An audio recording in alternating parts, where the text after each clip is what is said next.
Welcome, everyone. We'll begin with a bow and then chants.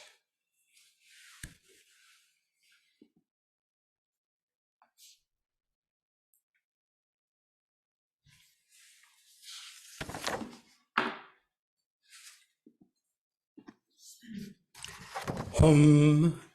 In the northwest border of the land of Uddiyana, on the pistil of a lotus flower and stem, you attain supreme city, renowned as Padmakara, surrounded by a retinue of many dakinis.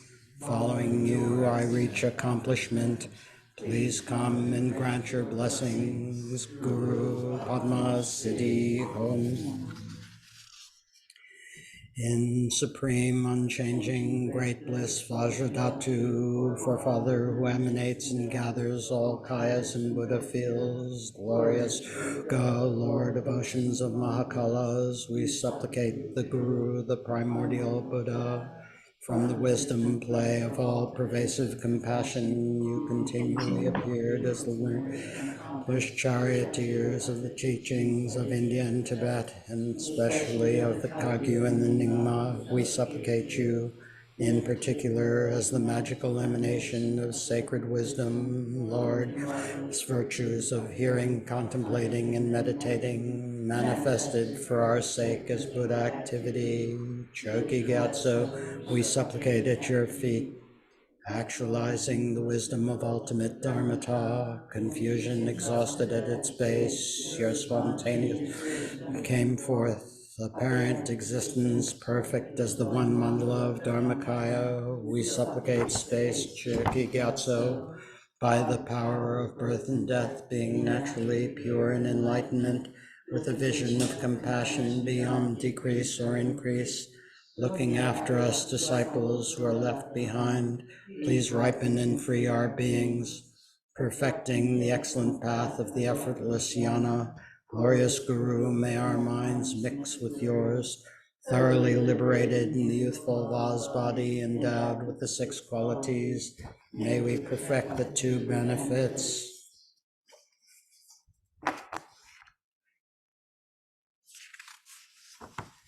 The Sutra of the Heart of Transcendent Knowledge. Thus have I heard once the Blessed One was dwelling in Rajagriha at Vulture Mountain, together with a great gathering of the Sangha of monks, a great gathering of the Sangha of Bodhisattvas. At that time the Blessed One entered the Samadhi that expresses the Dharma called profound illumination, and at the same time noble Lokiteshvara, the Bodhisattva Mahasattva, while practicing the profound prajna paramita, saw in this way. He saw the skandhas to be empty of nature. Then through the power of the Buddha, Venerable Shariputra said, Noble Avalokiteshvara, the Bodhisattva Mahasattva, how should a daughter of noble family train who wishes to practice the profound prajna paramita, dressed in this way? Noble Avalokiteshvara, the Bodhisattva Mahasattva, said to Venerable Shariputra, O Shariputra, son or daughter of noble family who wishes to practice the profound prajna paramita should in this way, seeing the five skandhas to be empty of nature. Form is emptiness, emptiness also is form. Emptiness is no other than form, form is no other than emptiness. In the same way, feeling, perception, formation, and consciousness are emptiness. Shariputra, all dharmas are emptiness. There are no characteristics characteristics. There is no birth and no cessation. There is no impurity and purity. There is no decrease and no increase. Therefore, Shariputra, in emptiness there is no form, no feeling, no perception, no formation, no consciousness. I, no ear, no toes, no tongue, no body, no mind, no appearance, no sound, no smell, no taste, no touch, no dharmas, no I dot two of no mind dot two, no dot two of dharmas, no mind consciousness to no ignorance, no end of ignorance, up to no old age and death, end of old age and death, no suffering, no origin of suffering, cessation of suffering, no path, no wisdom, no attainment, and no non-attainment. Therefore, Putra, since the bodhisattvas have no attainment, they abide by means of prajnaparamita. Since there is no obscuration of mind, there is no fear, they transcend falsity and attain complete nirvana. All the Buddhas are the three times by means of prajnaparamita, fully awakened to unsurpassable true complete enlightenment. Great mantra of Prajnaparamita, the mantra of great insight, the unsurpassed mantra, the unequaled mantra, the mantra that calms all suffering, should be known as truth, since there is no deception. Prajnaparamita mantra is said in this way: Om Gate Gate Para Gate Para Samgate Bodhiswaha, Putra, the the Bodhisattva Mahasattva should train in the profound Prajnaparamita, and the Blessed One arose from that samadhi and praised noble Deshvara, the Bodhisattva Mahasattva, saying, Good, good, O son of noble family, the cities, O son of noble family, the cities, one should the profound Prajnaparamita, just as you have taught, and all the Tathagatas will rejoice when the Blessed One had said this. Venerable Shariputra and noble Avalokiteshvara, the Bodhisattva Mahasattva, that whole assembly, the world with its gods, humans, asuras, and Gandharvas rejoiced and praised the words of the Blessed One.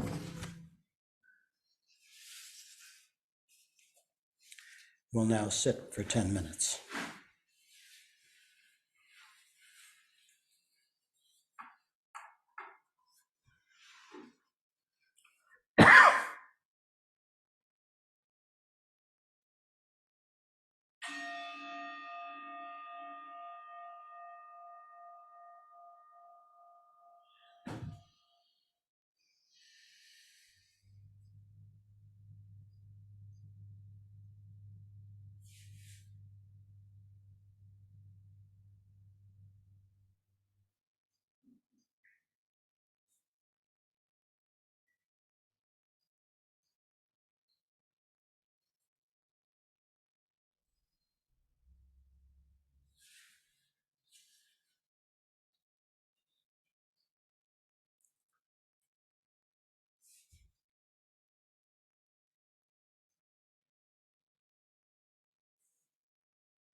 Again, welcome. Those of you in here, those of you out in cyberspace. It's nice to be back with you. Last week, we talked about the basic samsaric paradigm that we mistake the nature of our own experience. And out of that comes emotionality and karmic action. The example we talked about last week was the mistaking a striped rope for a snake. Striped rope seen in a kind of dark environment, and the emotionality that would come from making that mistake and the actions that you would take based on that emotionality. Either if you like snakes, you might go pet it, and if you don't like snakes, you might go in the other direction. Other examples classically used are mirages. You see water in the desert, and it turns out to be just hot sand, but you don't realize that, so you're thirsty, you want the water, you struggle to get to it. Illusions, all sorts of illusions that seem to be one thing, but they're actually something else. So each of these is an example of the predicament we are in all the time, not recognizing what's appearing in our minds, reacting to it, and then acting in an automatic way based on those feelings, either approaching, avoiding, or ignoring.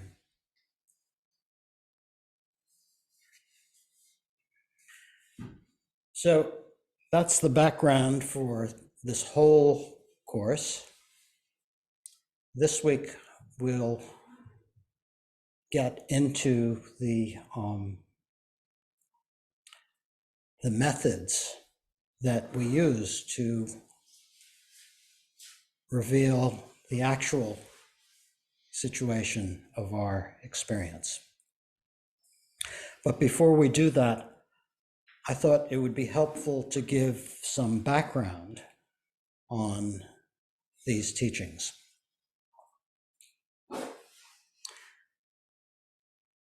We have an intense need to make sense of our world. We have lots of ways that we try to make sense of our world. For example, the history. So I'm going to talk a bit about the history of the development of Buddhism in India. We have mythic tellings of our tradition. We have different philosophical organizations for understanding our teachings. All of these are different ways of constructing a reality. So, beginning with history, historical consciousness is relatively recent. It's a product of modernity. The belief that things actually happened in some particular way and that we could know how they actually happened. This is something that modern people like ourselves carry with us and try to elaborate and fit in with. But it's useful.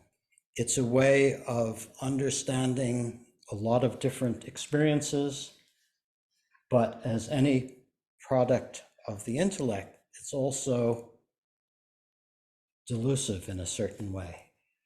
The sense that something actually happened in the past and the past really existed in some way is a mental fabrication. Anyhow, I'll tell you the story. We know virtually nothing of the life of the Buddha, to the point where some minority of scholars argue that there was no historical Buddha. Most scholars don't accept that. But we just don't know much about his times, his situation, what his life was like. We know that the teachings that have come down to us are dialogues that he had with various people, with various backgrounds, in various situations. And these were remembered by his students. They, several hundred years after he passed into nirvana, they were recorded in written form, and they became the sutras. There were probably a lot of things that didn't get written down, a lot of teachings that perhaps weren't understood by many of the students. We don't know. About 300 years, 400 years after the Buddha's passing, there was a movement to systematize and make comprehensive this body of teachings that was these very diverse dialogues. And this is what is known as the Abhidharma tradition that developed at that time. Abhidharma probably means something like higher Dharma or about Dharma. We're not quite sure. The Abhidharma tradition is very careful in looking at all the details of the phenomena we experience and distinguishing those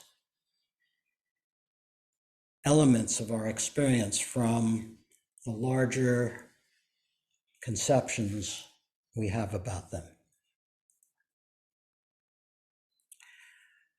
Later still, around the time of the Common Era, new sutras began to appear called the Prajnaparamita Sutras, the Sutras of Transcendent Knowledge. And these were an attempt to go further with the project that the Abhidharma people started, to look even more closely at these dharmas, at the phenomena that were experienced. And then around the 2nd century of the Common Era, Nagarjuna wrote a text which is really a cornerstone of the Mahayana tradition called the Mula Madhyamaka Karika, the verses on the fundamental wisdom of the middle way. I think there are 449 verses in 27 chapters in which he basically deconstructs everything that the Abhidharma people had tried to construct, everything that common people tried to construct, every way of fabricating an understanding of our reality. It's a powerful tool. A couple of 100 years later, some of the Mahayana followers, particularly Asanga and Vasubandhu, took this project further, trying to get away from some of the pitfalls that came about from people taking maybe extreme views of the Madhyamaka, the project that Nagarjuna had launched. And they were tending toward nihilism, toward viewing emptiness as the end in itself, and ignoring the dynamic luminosity of emptiness, which appears to us as samsara or nirvana, depending on which end of the stick we have. This tradition at the time didn't break off into another school. The teachings that Asanga and Vasubandhu, who were half brothers, presented weren't viewed as some rebellion against the Madhyamaka. In fact, I should have mentioned that the Mahayana itself as a tradition was not a separation from the foundational teachings. It was not some separate school that people allied to one and not the other. And in fact, as we now understand it, the monks who were allied with the Mahayana and the monks who weren't often were in the same monasteries. They took the same basic vows. If you met them, you wouldn't really be able to tell the difference between the Mahayana monks and the foundational vehicle monks.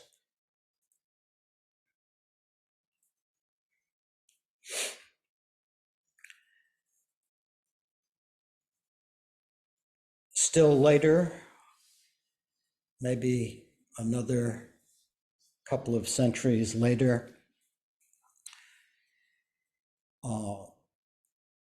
Dignaga and Dharmakirti started a further development of the Mahayana by integrating some of the philosophical tools that were being developed by the non-Buddhist schools in India at the time.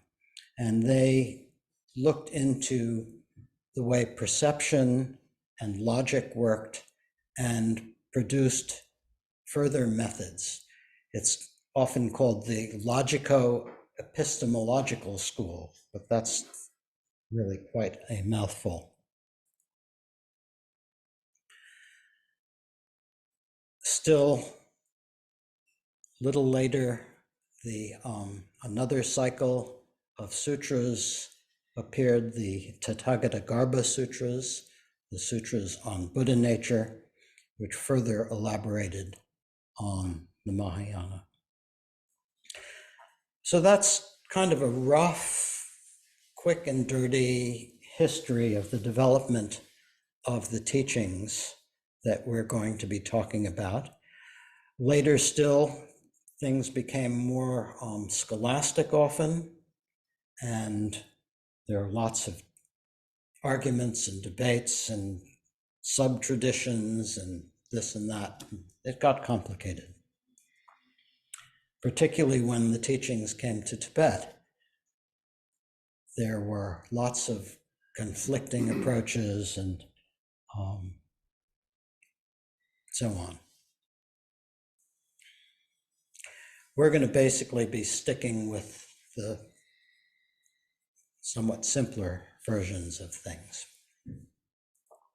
So that's a fabrication about the history of Buddhism in India.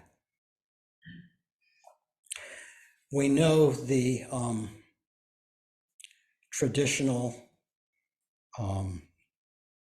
mythic telling of the origins of Buddhism, Buddha being born as a prince in a kingdom, seeing old age, suffering, death, and a renunciate, leaving the palace, practicing austerities for many years, going to sit beneath the Bodhi tree, fighting off Mara and his hordes of armies and seductresses, and attaining enlightenment. Proceeding to spend the next 45 years traveling across northern India, presenting the teachings. So that's a different fabrication about the background of these teachings. Also a useful one. It's a metaphoric expression of the heart of these teachings, the four truths for noble ones.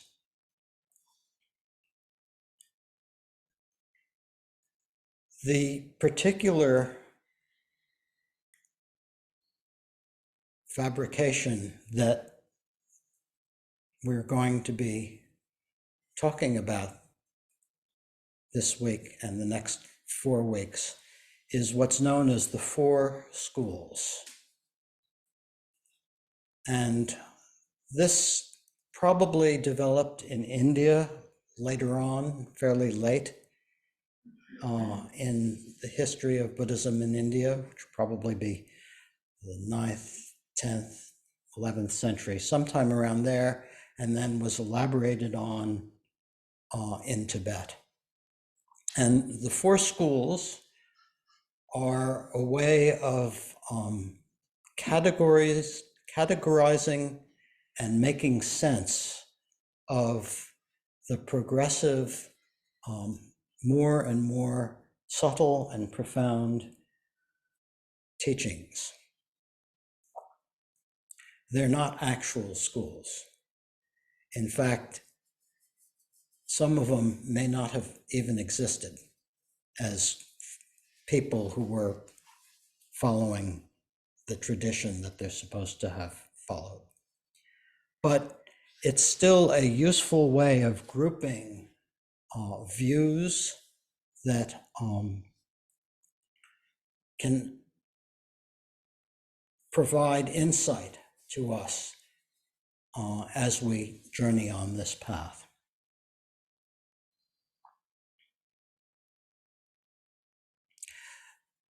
The names of the schools are the Vaibhashika, which has something to do with specifics, particles. The core text of this tradition is the great particular exposition. And I haven't found a good translation of that. I thought I knew what it meant in the past, but now I'm not so sure. I think it has to do with the dharmas, specifying exactly and precisely the many dharmas. The second school that we will talk about is known as the Sutrantika school, which means the followers of sutra. And this is another foundational vehicle school that rejects the Abhidharma project. They say that the Abhidharma is not the words of the Buddha, it's not the core and accurate teachings, and we prefer to follow the sutras. And there are other elements to the sutra school's view, which we'll talk about next week. This week we'll talk about the Vaibhashikas. Now, both of these are schools of the foundational vehicle. That is, they take phenomena as truly existent. And their primary concern is with the selflessness of the individual. The next two schools are Mahayana schools, and they're called the Chittamatra, or the mind-only school, and Madhyamaka, or the middle way school.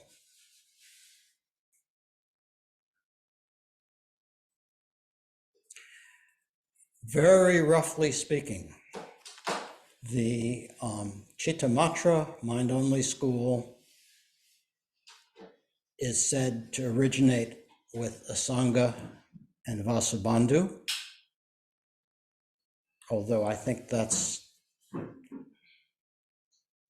highly problematic, but we won't go into that this time around.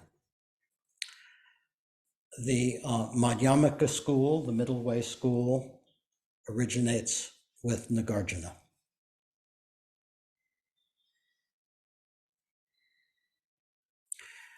So that's the basic outline of what we'll be dealing with.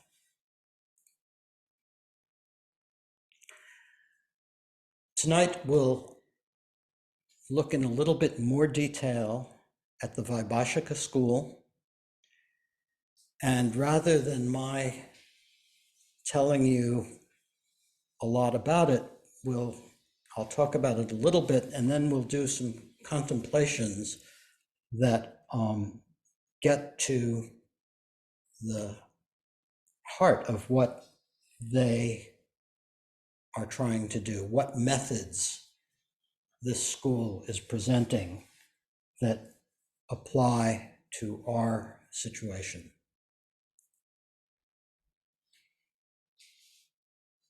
So the Vaibhashikas are an Abhidharma school. They say that ultimately what exists is the most subtle particles that make up matter and the most subtle moments of consciousness. These are the things that truly exist, and that everything else is fabricated around that. So there's a verse from the Abhidharma Kosha that describes their view, and it says, if something is physically destroyed or mentally broken down, the mental state that apprehended it does not engage it anymore. Something like a vase or water exists seemingly, while what exists genuinely is something other. So this notion of breaking down, I'll give you some of the examples that they use. A forest is one of their really good examples. There seems to be such a thing as a forest, but if you go into a forest, all you see is a bunch of trees. You don't find something other that's an actual forest. The forest is something that we superimpose on a bunch of trees. An army is made up of a bunch of soldiers. And other than a bunch of soldiers, you don't find an army. All you find is soldier, soldier, soldier. So army is superimposed conceptually on a bunch of soldiers. A beach, according to the Vaibhashikas, you can't find a beach. All you find is grains of sand. But we think there's a beach there. So these are kind of trivial examples, but the interesting point they make that is not trivial is that our experience of body, mind, and the self are just like a beach. There's lots of grains of sand held together with the glue of concept. This notion of I is just something superimposed on these many, many instances of sights, sounds, smells, tastes, touch, mental contents that pop into existence and out of existence. So the Vaibhashika method is to look closely at our experience, put it under the microscope, and see if we can find anything that's truly a self other than these moments of different experience.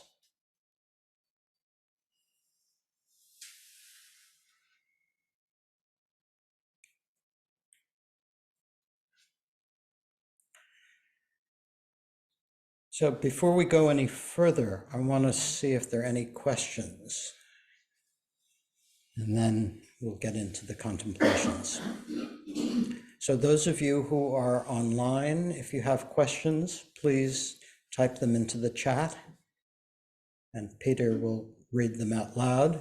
And those of you who are in the room, speak up.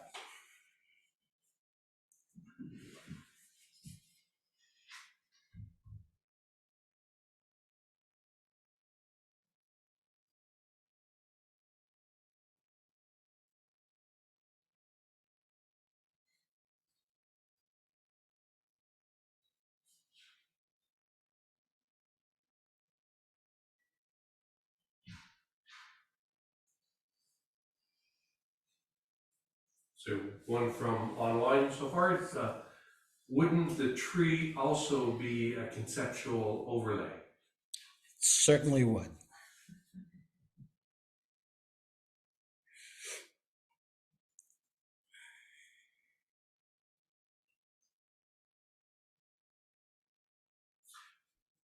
Quick one from myself. You were describing as different schools were evolving, as different, basically schools were evolving. As new teachings or new sutras were found, where did they come from? Were these? They come from the Buddha. They come from the Buddha. All right. He was dead, right? One day. Well, that's one way of looking at it. So, no, you want to, I'll give a less facetious answer. It's a good question. One way of thinking about it is they come from the trans-historical Buddha. That is that the ultimate nature of the Buddha is the ultimate nature of realization, and that anyone who has fully realized the nature of their own mind would be able to present the Buddha's teachings. So that's one way of looking at it. The Mahayana people say that these are actually teachings of the historical Buddha, and they describe the situation on Vulture Peak Mountain. He was surrounded by an assembly, blah, blah, blah. So they present it as historical, but mindfully, this is not the historical consciousness that we contemporary people have. And then you have the Theravadins who reject the Mahayana Sutras and say these are not the teachings of the Buddha. So there's plenty of room for argument there.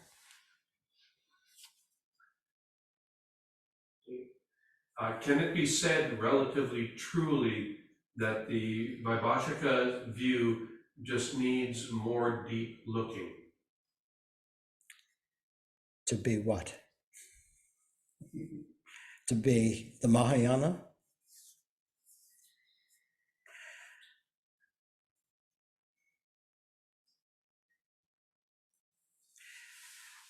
Well, I think that the story of the evolution of the Buddhist teachings is a story of looking further and further, looking more subtly at our experience, which is not to say that the early people did not have complete and thorough realization, but the culture of the Sangha, the culture that they were teaching in, and the foundations for these further teachings hadn't developed yet. So as societies change, as the Sangha changes, as the bodies of teachings develop, then new teachings can address the current situation.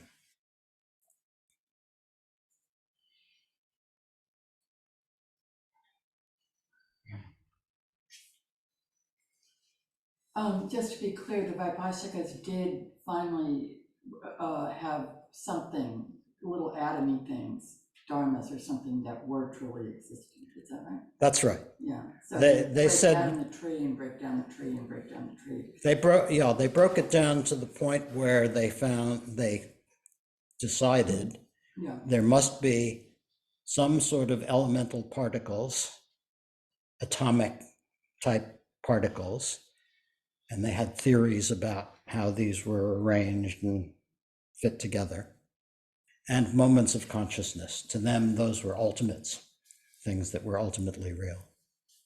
Alex? So there are no separate beings, it's just collections of particles. So there's no self, right? And so I'm not a human being, I'm just a collection of particles that has momentary thoughts. Are they acknowledging that there's like separate consciousnesses, separate awarenesses? I mean, these guys, they believed in the five skandhas, did they not, or no? Yeah. And so what? So what are we according to the Bible, the school? I mean, are we beings? Are we awarenesses? I mean, are we? I mean, how would you describe these non-self things that are walking around that have 2 legs and 4 arms and are collections of particles? I mean, how would they describe us? What are we? Well, even to say that someone has 2 legs and 4 arms is already going for a very gross far more than the assessment particles that they're made up of. Yes. Yeah. So I'm not going to really answer that, because I think that the point here is how we use their view to deconstruct our own fabrications. It's not so important to know what the Vaibhashikas decided at the end of the day, but what we're going to experience by looking in the way they recommend. That makes sense. Yeah. Excuse me, people online are having a hard time hearing us, so either if you could repeat the question. Yeah. Room. Okay. So I think the question was, how would the Vaibhashikas describe these bundles of moments that are to us are people and with 4 arms, 2 arms, Yeah, those people. So rather than labeling, beings in a physical way it's more of an exercise that we use to sort of examine our experience and our thoughts. That's right. So just like conventionally, there is a forest. Conventionally, there is an army. But as you investigate, you find just trees or just soldiers. Conventionally, we're people with 2 arms generally, and 2 legs generally. And conventionally, we say that's people. When we investigate and analyze using the methods of the Vaibhashikas, we don't find people, we don't find forests, and we don't find armies. But we still find experience. And that's what we want to look at.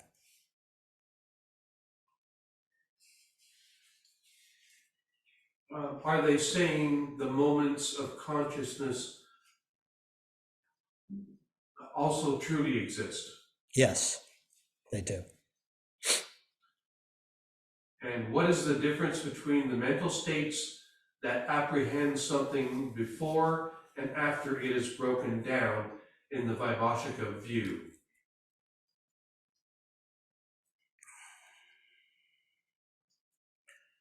Before, it's confusion.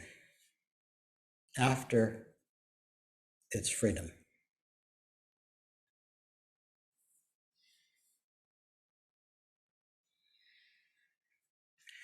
So I think I'd like to move on so we have some time to do the contemplations. And then we'll have time to discuss each of those as we go.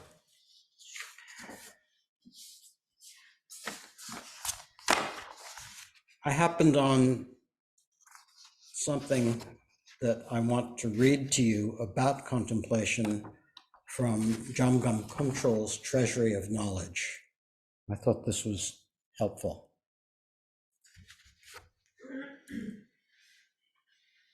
This is in a section of the Treasury of Knowledge that talks about how we develop prajna through contemplating. You come to complete certainty by contemplating the significance of what has been heard. This consists of an internal dialogue that involves conceptual thinking and investigation. So that's the root verse, and then his commentary.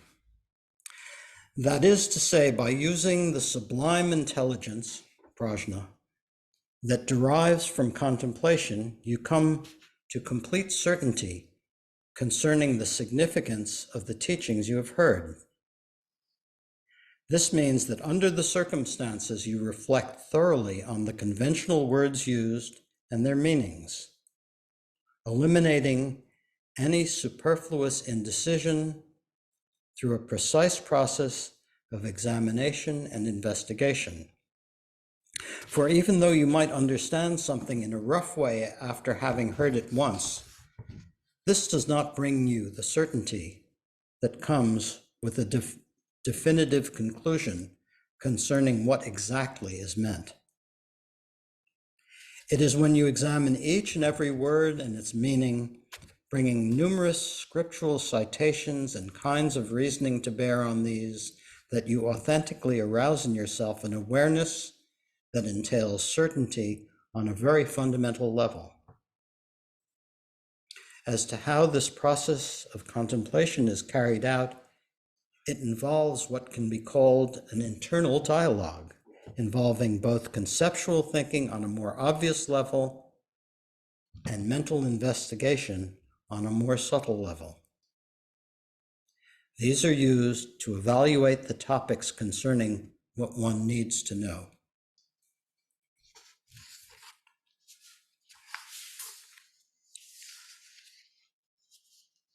So I've pulled out 4 things to contemplate tonight. I doubt we will get all 4, but Let's see how far we can get. The way we'll do this is a way that Punlap Rinpoche developed for group contemplation, in which we will read out loud together the paragraph or the verse that we're going to contemplate. We'll contemplate for a couple of minutes, and then I will read it out loud to you, and you'll just listen the second time. And then we'll contemplate another couple of minutes, and then we'll all read it out loud together. I'll clear my throat, which is the signal that we're going to read that same thing again out loud. And the reason is that when we read it together, you're saying it and hearing it, but when you're just listening, it's slightly different.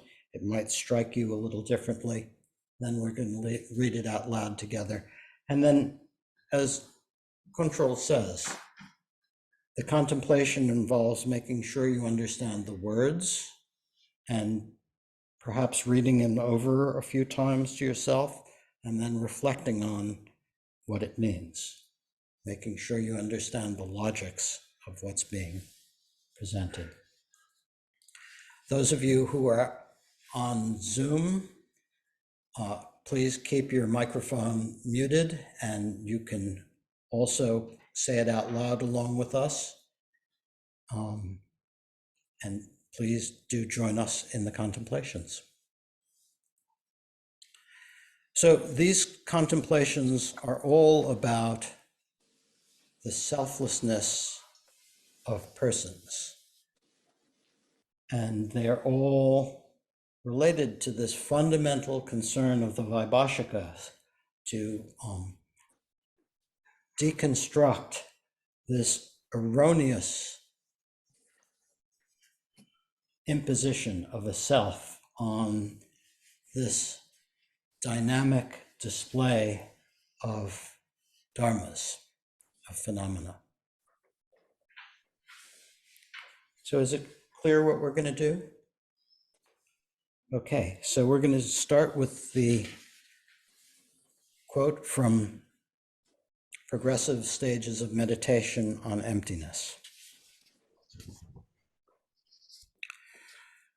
We all act as if we had permanent, single, and independent selves, that it is our constant preoccupation to protect and foster. It is an unthinking habit that most of us would normally be most unlikely to question or explain. Nothing in the whole stream of our mental and physical phenomena that constitutes one's experience of body and mind has the quality of permanent, unitary, and independent existence. It is all changing and impermanent, moment by moment. One's persistent effort to treat it as if it were the self makes it a constant stream of suffering.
We all act as if we had permanent, single, and independent selves, that it is our constant preoccupation to protect and foster.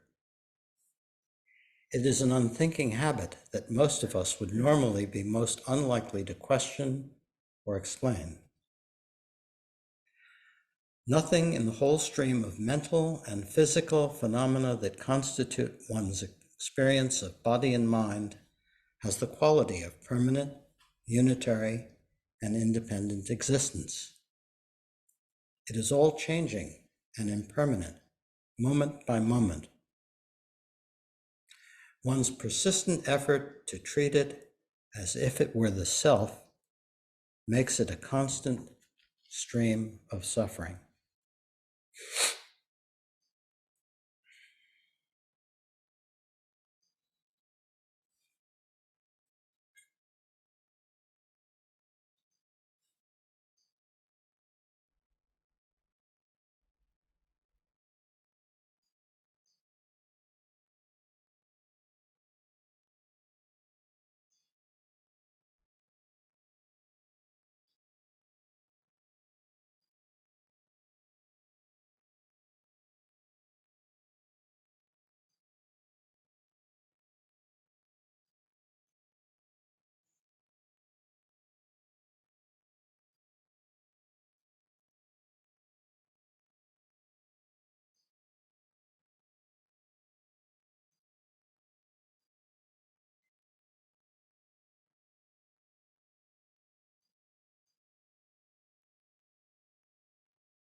We all act as if we had permanent, single, and independent selves, that it is our constant preoccupation to protect and foster.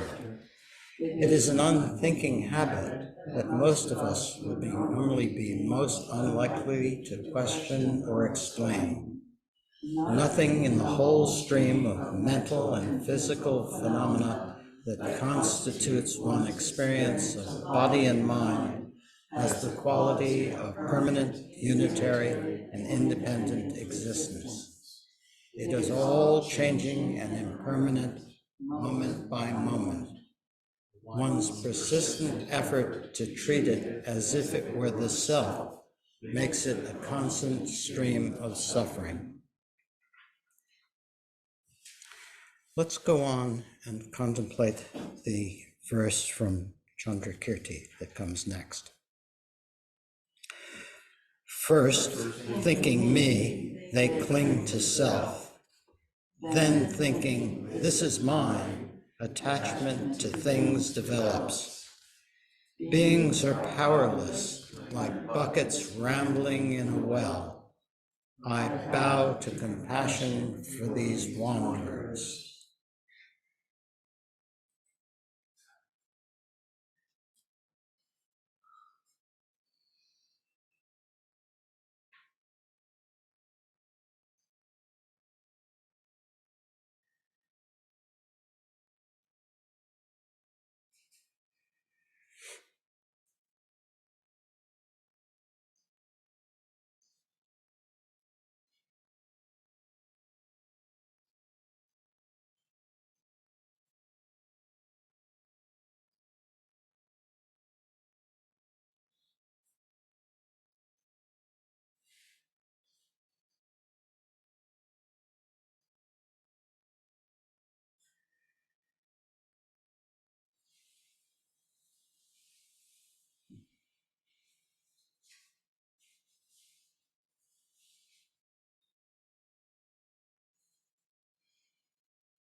First thinking me, they cling to self.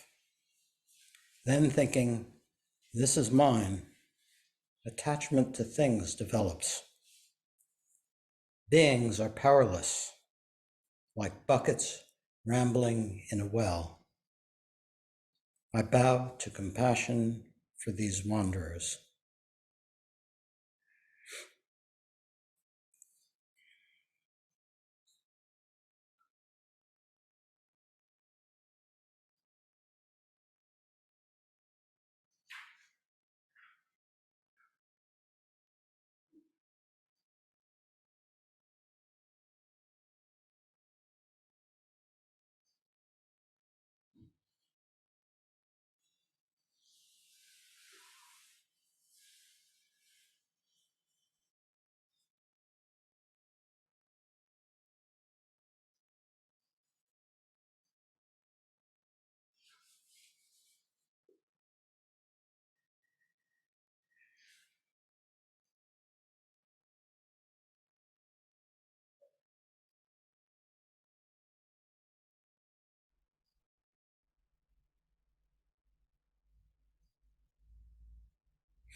First thinking me, they cling to self.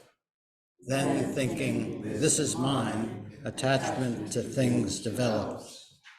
Beings are powerless, like buckets rambling in a well. I bow to compassion for these wanderers.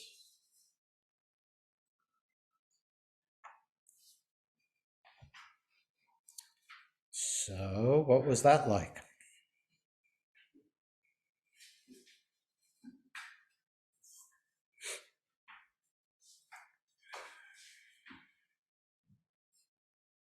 Can I ask a question? Sure. What does effort mean when we're powerless?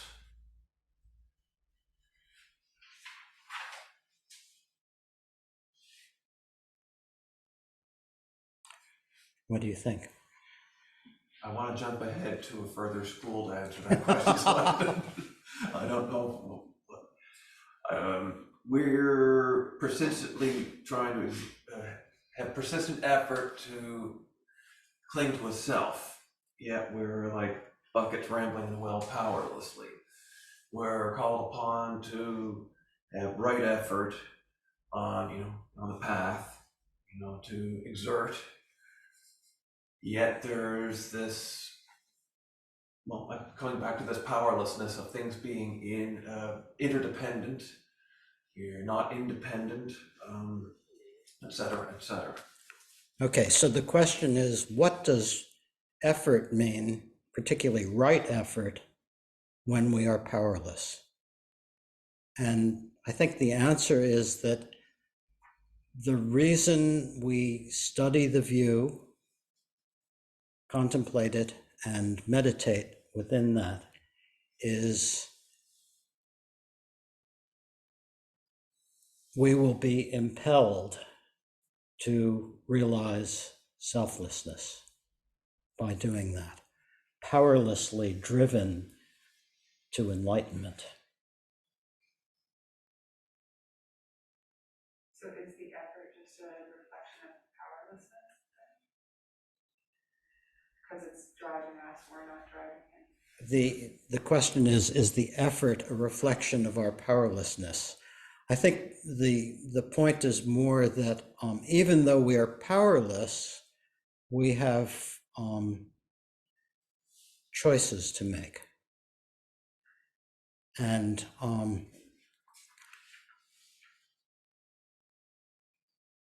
Trungpa Rinpoche talked about a cubic centimeter of freedom, that we have a tiny, tiny bit of freedom to choose. Most of the time we're actually driven, impelled by our projections, as we've discussed, the samsaric chain reactions. But sometime we might have a little gap in the chain reactions where we have an opportunity to choose to head toward freedom. And then, there are comments in the, I think they're particularly in the Mahayana, about how liberation is choiceless once you have fallen into this mess of the teachings, that we're powerless to not attain freedom. At least that's a positive spin on the whole thing.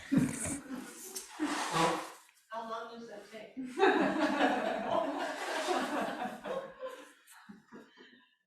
Paul? Yeah, I mean, I was looking at Kempo Sultran's quote in the second line. Most of us are unlikely to question or explain this unthinking habit. But if you have the karma for that cubic centimeter to question that, I would say that you're no longer powerless. The powerless buckets are those who have the unthinking habit, which they're not inclined to question.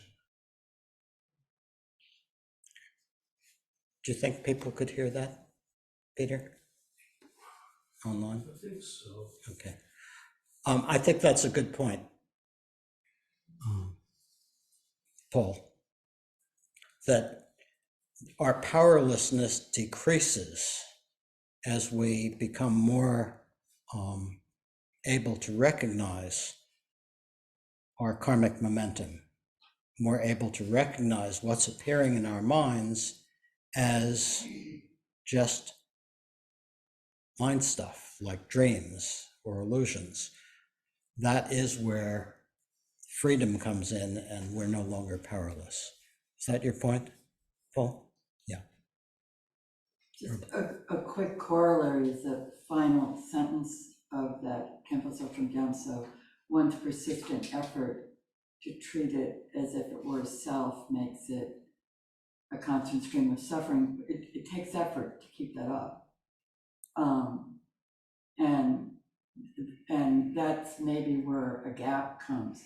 There's some, if you can, when we're meditating, there's some relaxation. We're not making that effort all the time to keep up treat it as if it were a self. So Hopefully. that's finishing what you're saying. Yeah. I think the comparison to buckets rambling in a well is pretty odd in a way. I mean, it's interesting because it's comparing beings to inanimate things. And I don't see how the buckets could ever find that 1 centimeter of freedom unless the chain broke. So the comment was that the buckets rambling in a well is an odd image because they're inanimate, and it's hard to imagine how they could find that freedom. Well, I think that's Chandrakirti's point, that beings in general are just stuck, bouncing back and forth against the sides of their wells, which are their own projections. And that's why we should raise compassion for them, because they're really stuck. Alex? When I read the first passage, the first 2 sentences talk about how generally we don't really question it. We look at things as being permanent and we see ourselves as being independent, separate because of this preoccupation with some sort of survival. And then there's the dots, and then the sentence reads, nothing in the whole stream of mental and physical phenomena that constitutes one's experience of body and mind has the quality of permanent, unitary, and independent existence.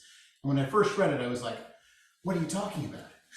Everything seems permanent, unitary, and independent from my perspective. And then I read it again, and it says, nothing in the whole stream of mental and physical phenomena that constitute one's experience. So if I just stop and say, well, stop looking out and think about all of the phenomena and all of the mental and physical phenomena that I experience, when I look at everything outside of myself, they're not permanent, they're not unitary, and they're not independent. They're all interconnected. When everything outside of myself is connected, everything outside of myself is clearly impermanent. And if everything outside of myself has all of these qualities, why would this part be any different?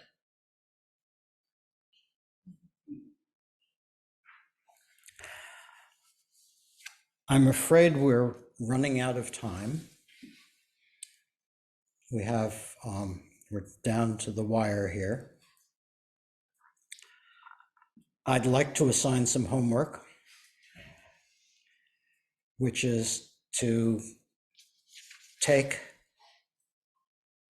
these contemplations and bring them into your own practice for the next week. If you have a chance when you're practicing to spend a few minutes on even one of them, that would be terrific. We might start with 1 or 2 of these next week so that we can do it together and the people online can do it with us. So unless there are any parting shots. I just have a question. You're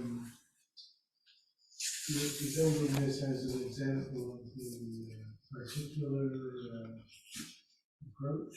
The Vaibhashika? Yeah. Because These are not Vaibhashikas. We would have trouble finding any Vaibhashikas today. But yes, these are examples of the method that the Vaibhashikas emphasized and developed, particularly the one about the skandhas, which actually comes from Nagarjuna, I believe.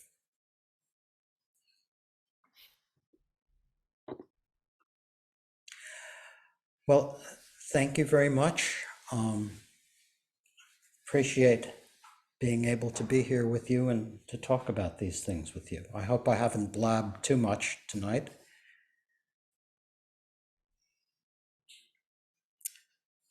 So we'll conclude by doing the long life prayer for Dzongsa Khyentse Rinpoche and the dedication of merit.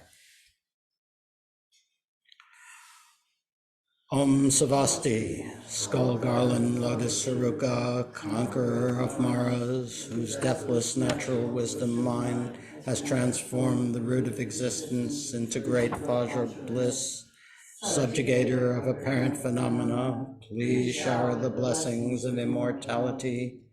Fearless Lord of speech, you are the Vajra holder of the profound secret treasures of wisdom and compassion.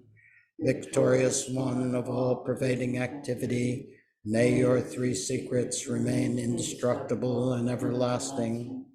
As vowed by Vimalamitra and King Trisung Gyatso to constantly manifest out of compassion, you came as a warrior to protect the doctrine and all beings in this dark age. May you remain forever as the unchanging Vajra essence. May the virtuous seed of this supplication, warmed and moistened by the undeceiving two truths, ripen into a splendid fruit that beautifies the three worlds with utmost auspiciousness. By this merit may all obtain omniscience, may defeat the enemy wrongdoing, from the stormy waves of birth, old age, sickness, and death. From the ocean of samsara, may I free all beings. By the confidence of the golden sun of the great east, may the lotus garden of the Rigden's wisdom bloom. May the dark ignorance of sentient beings be dispelled. May all beings enjoy profound, brilliant glory.